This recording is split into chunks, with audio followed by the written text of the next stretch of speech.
अगले साल 7 राज्यों उत्तर प्रदेश, गुजरात, पंजाब, उत्तराखंड, हिमाचल प्रदेश, मणिपुर और गोवा में विधानसभा चुनाव होने हैं। इन चुनाव में जेनजी यानी 18 से 29 साल के मतदाता अहम भूमिका निभा सकते हैं।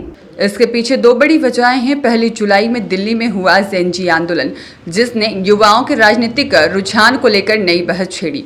दूसरी, बिहार के बांकीपुर और मध्य प्रदेश के दतिया उपचुनाव के चौंकाने वाले नतीजे, जिनसे युवाओं की चुनावी भूमिका पर चर्चा तेज हुई है। राजनीतिक विश्लेषकों के मुताबिक चुनावी समीकरण में महिला, पिछड़ा, किसान और दलित जैसे वर्गों के साथ अब जेनजी भी एक अहम वोटर ग्रुप बनता जा रहा है। इन 7 चुनावी राज्यों में करीब 22% मतदाता 18 से 29 साल की उम्र के हैं। ऐसे में युवा वोट किसी भी पार्टी के चुनावी समीकरण को बदल सकता है। चुनाव वाले 7 राज्यों में अगर पिछले विधानसभा चुनाव के आंकड़े देखें तो कुल 940 सीटों में 257 सीटें 27% ऐसी थी जहां जीत का अंतर 5% या उससे भी कम था। उत्तर प्रदेश की 403 में से 131 सीटें ऐसी थी जहां जीत का मार्जिन 5% से कम था।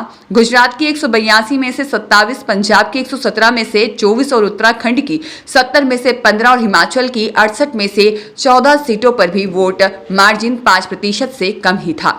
इस आधार पर कह सकते हैं कि अगर 22% जेनजी वोटर्स में से 5% भी एकजुट होकर किसी पार्टी के पाले में चले गए तो इन राज्यों में सियासी समीकरण पूरी तरह बदल सकते हैं। यही वजह है कि राजनीतिक दल अब अपनी पूरी रणनीति जेनजी वोटर्स के इर्द गिर्द बुनने में लग गए हैं। भाजपा, कांग्रेस और सपा ने इसकी मुहिम भी शुरू कर दी है।